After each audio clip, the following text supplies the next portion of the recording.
also got dewarded. Did not see where they placed it, but ideally for Radiant you want to have a ward here so that you can actually see your Spirit's rotations. Top feels a little bit safer, the Shadow Fiend feels a little bit safer.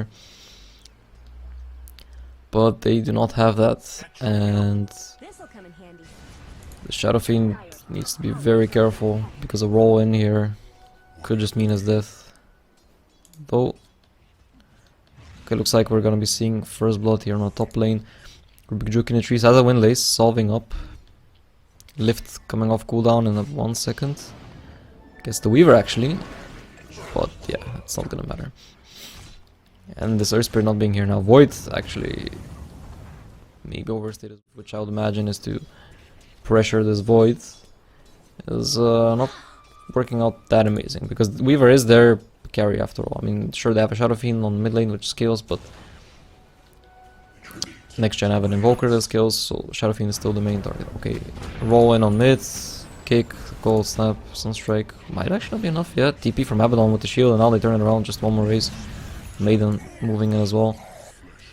And yeah, that's not what you want to see. Supports help him out. That's also where Weaver's strength is. Despite being a carry, he's very self-sustaining, survivable on his own. This ward does finally... Sparrow got dewarded. One of the two.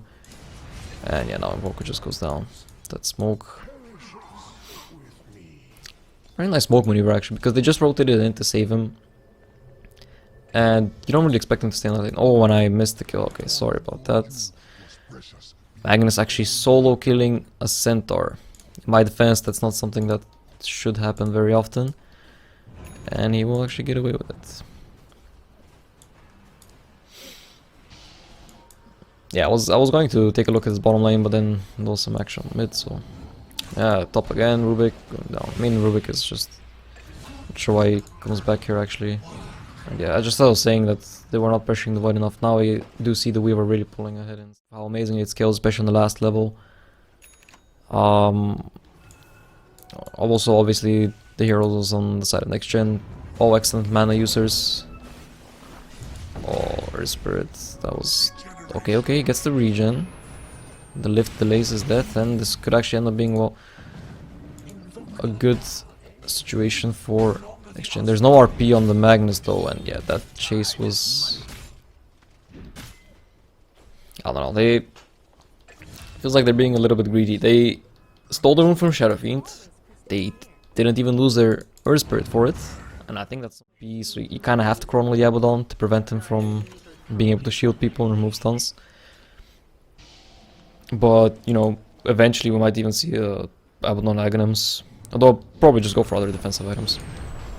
Yeah, chrono committed, but I don't think the damage is gonna be enough. Yeah, oh, yeah, he was inside the chrono, so he could not chain the kick better. And there is, like, we already see the issue, like, even 8 minutes in, it's just... Oh, what a miscoil, just snipes him after the roll. And okay, Void will survive, but... I mean, this is a TP forced out from Magnus, who is like a soul laner. You want him to get farmed. It's just not looking good so far for next gen. So yeah, they have all these defensive capabilities, and not to mention the Weaver Axe, one of the best defensive spells in the game. Now, obviously, you're not gonna be forced to go for it that early, especially when they already have the guaranteed Centaur. I mean, Centaur gets Axe in every game. It's just too good not to get.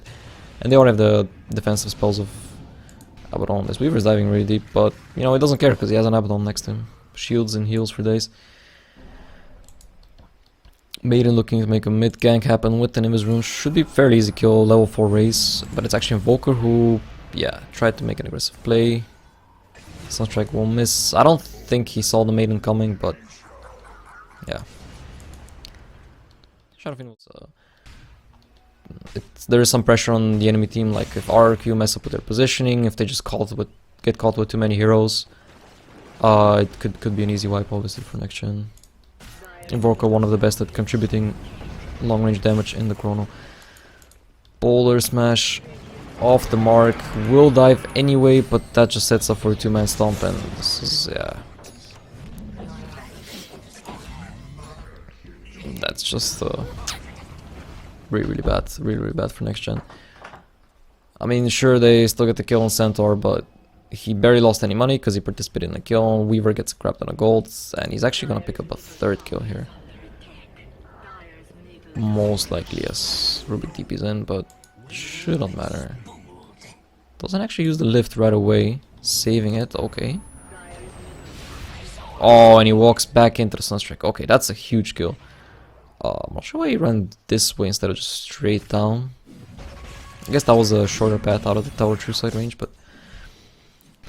Okay, that's it gets kind of huge. Like, that's Evoker's Midas right there. He wouldn't have it if not for that kill. So it's a very late Midas, 11 minutes, but, you know, Exort Invoker is... And come to think of it, without Magnus Blink, it's quite difficult for NextGen to take these fights. Obviously, Void does need to... Okay, gonna commit the Chrono for Crystal Maiden. I kind of like this because when it's this early into the game, you still rely on, like, Crystal Maiden, sure, it's a support, but oh no, it's a solo kill with the Shadow Fiend. Shadow Blade, Requiem. Missed that. They would have been able to defend the bottom tower by killing the Maiden because RQ still kind of rely on having their whole team there, but as we see now, that's not really the case because they're just able to run in. Nice Stampede steal though, make sure that no one dies, and he's gonna have it for at least 1 or 2 more casts, which would help them out in these fights, but the bigger issue here is they just lack damage. Again, like, you have 4 heroes basically that set up. Like, 4 of these heroes that don't do a whole lot of damage. It's another Requiem kill. Missing a lot of these. That's a bit of a mistake though. I would say you definitely want to be on strength treads when you're in these dangerous situations. Because obviously living with even 10 HP is enough for Weaver to just get his ult off, and then... Yeah, Shadow Fiend so far at this point. Actually went for this long range race first. Another solo crawl on Maiden, but won't even be enough to get her. His Abaddon's shield just heals her back up. Ruby guys. Nice kick, but there's no damage. Again, all these heroes... Oh, okay, guess that's nice on strike. This ward giving the vision of the spotter in the trees. Damage themselves. Void definitely not the hardest right click and carry, even with an Empower. Shadow Fiend going for... Oh, okay, this is pretty huge. I mean, that's a Ghost Invoker again. This Invoker is very good at actually getting the Ball Smash Sinus. It's a very easy kill and there's no need to expend the Chrono. I do believe Chrono is the more fearsome... Oh no, Invoker gets caught. I mean, you just cannot get it for it. Like, your Invoker's Steam's like Shining Hope and cannot get caught. Like, again, you're a very low move speed hero, no mobility items yet. Just how is he out here? Getting farm is okay, but not puts you at risk of dying. So he will buy back, but with Chrono being on cooldown, expended for not even a kill. Not sure RQ care a whole lot. Some stuns flying out, but all these annoying DOT from Magnetize, all these stuns just do nothing against the Apophotic Shield. Oh, we actually kicked them away. I don't think that was the idea. Maybe he wanted to kick him back, but the angle was just a little bit off. Nice RP coming out. But the Deafening Blast is gonna miss. Does actually clip the center. So they do get 2 kills. But not the kills they really want. And Shadow Fiend just manning up. He knows Abaddon's behind him. There's the medallion, the shield spam, the heal spam. He cannot be touched. Baiting a bit with the Requiem, but... Okay, Sunstrike will nail him. That's definitely a bit of a mistake. You don't understand. And now Chrono's actually back up. This could be a big moment for NextGen. Chrono comes out, nicely placed. Shadow Fiend on the edge. Earth Spirit is in it, but Abaddon can't reach for the shield. Magnus skewers him into the others. Not sure that was the best skewer, but they do get the kill regardless. Now Magnus might pay for it, but no, the bash is coming out. Tornado, and this Weaver's gonna go down as well. And that's gonna be a full team wipe. Alright. NG definitely getting cocky here, trying to get the melee Rex instead of just, you know, choosing for the safe play. Strength treads, and suddenly he will be sitting at probably about 60% HP. But the fact that he died to just a Sunstrike meant that, you know, Chrono was able to, you know, place perfectly as he respawns with Aegis.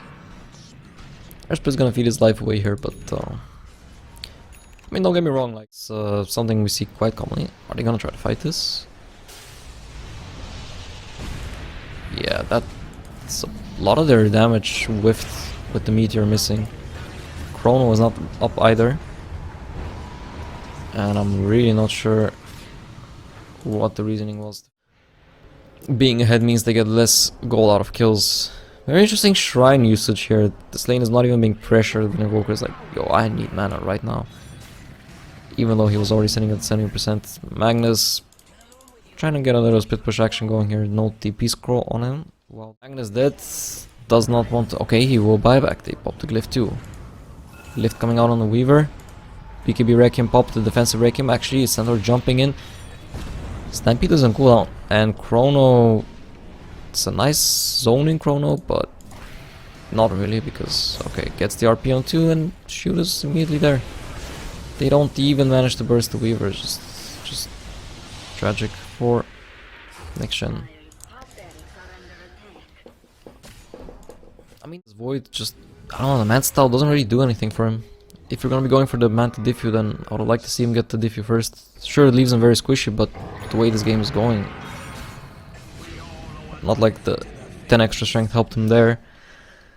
Nor did it help him in any of the fights, and you know, who knows, from this Invoker, that was 100% calculated. I'm convinced.